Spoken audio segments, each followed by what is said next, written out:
In this video, I'll show you how to activate the license in Unity. License activation is important to start any new project or start any previous projects. So if you don't have a license, it will either show you a pop-up or show you a warning saying no active licenses. So to activate license, just click on manage licenses. So after this, as you can see, I don't have any active license right now. So just click on add license. There are three methods to activate license. We'll go with the third method, which says get a free personal license.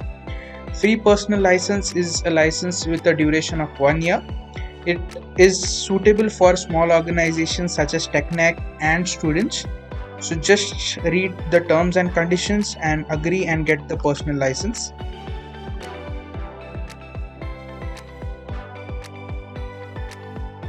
So as you can see, my personal license has been activated. So it's a 1 year from October 2016 2021 to October 25 2022. As my previous license has not yet expired, so it will show me the old license dates. In your case, it will show you the new license dates.